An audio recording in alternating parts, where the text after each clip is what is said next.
Now while you're watching the video, please like, subscribe to my channel, click the bell icon for notification of future videos and share this video also. Thank you. Thus saith the Lord, Psalm 75. Unto thee, O God, do we give thanks. Unto thee do we give thanks, for that thy name is near, thy wondrous works declare. When I shall receive the congregation, I will judge uprightly. The earth and all the inhabitants thereof are dissolved. I bear up the pillars of it. I said unto the fools, deal not foolishly, and to the wicked, lift not up the horn. Lift not up your horn on high, speak not with a stiff neck. For promotion cometh neither from the east, nor from the west, nor from the south, but God is the judge. He put it down one, and set it up another.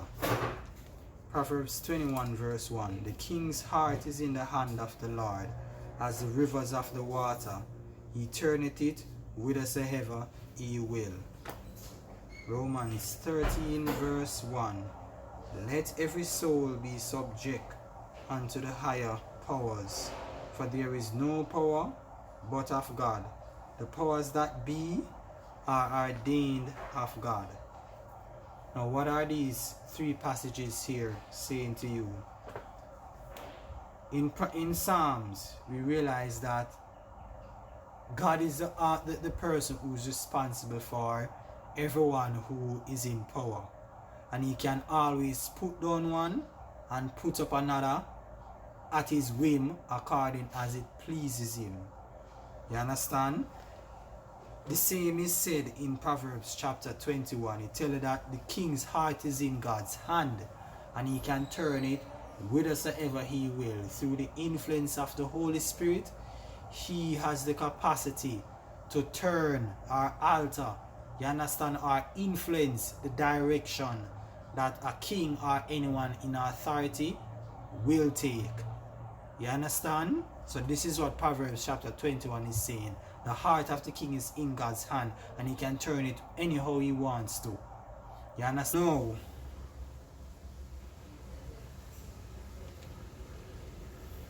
on the night of Jesus' trial, as he stood before Pharaoh, you understand, we find that in John chapter 19.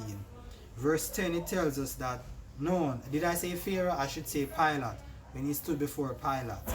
Verse 10 says, of John 19, then said Pilate unto him, speakest thou not unto me? Because he was asking him some questions and he refused to answer.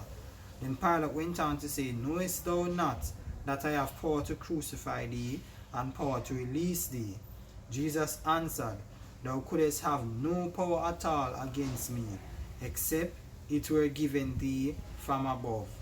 Wherefore he that delivered me unto thee hath the greater sin. So Jesus is saying to him that you could not have had any power over me unless it was given unto you. And this is basically saying the same thing as Romans chapter 13 verse 1, that whosoever resisted the power or authority, whoever God puts in authority, right? No, sorry, verse 1, let every soul be subjected to the higher powers, right? For there is no power but of God. The powers that be are ordained of God. So what Jesus is saying here, you find Paul basically expressing the same idea that every power that exists, it exists according to the will of God. Whether the person in power is evil or whether the person in power is good, it exists because of the will of God. And you notice I started this video rather differently from the usual. You understand? Because I'm going to now begin the presentation of this video and to say the real point of this video. The real point of this video, as you see the title suggests, Trump or Biden, does it matter? Based on what I've read, the answer is no. Right? And here is why it doesn't matter. The Bible has given us many prophecies of things to come. You understand? And what we read is that everyone in authority is there according to God's will. You understand? So whether it be that Trump retained his presidency or that Biden is now in charge, it simply means that God wanted him there. You understand?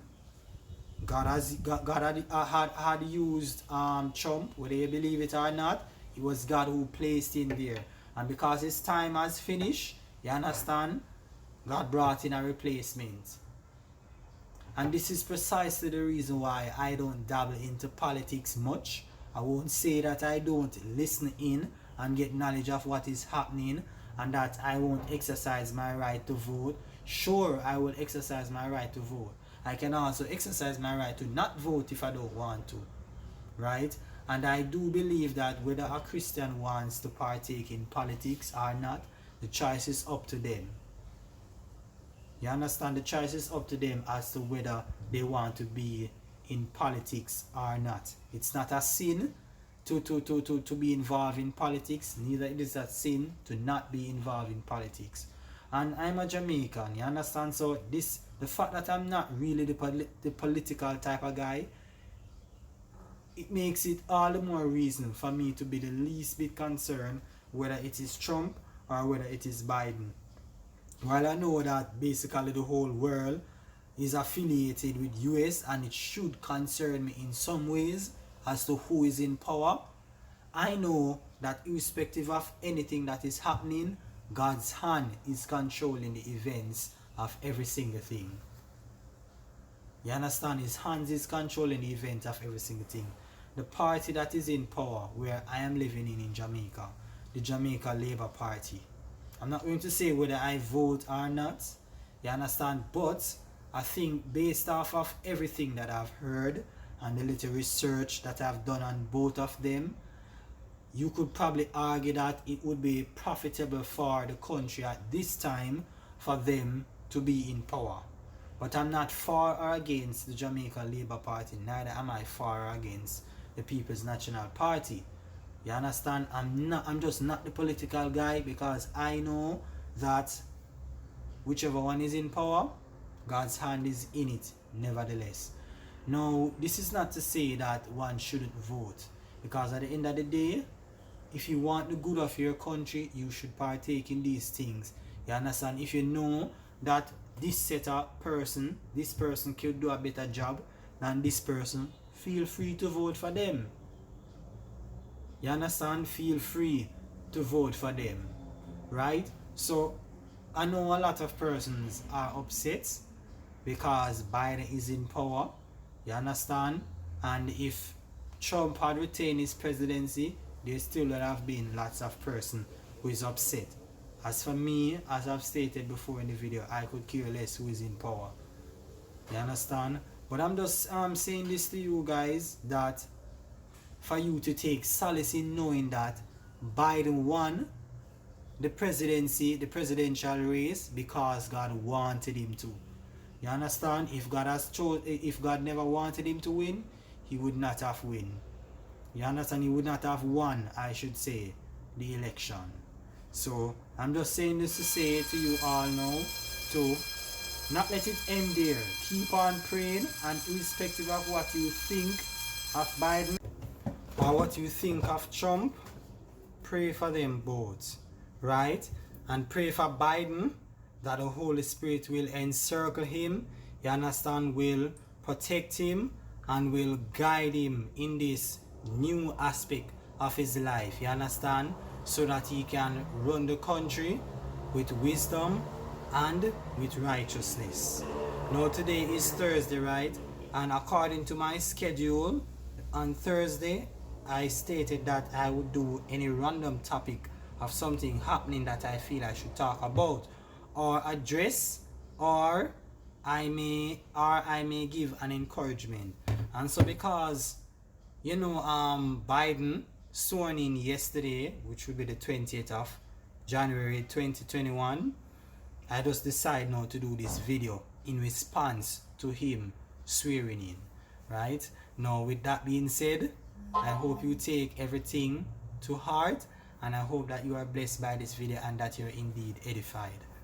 Bye bye now.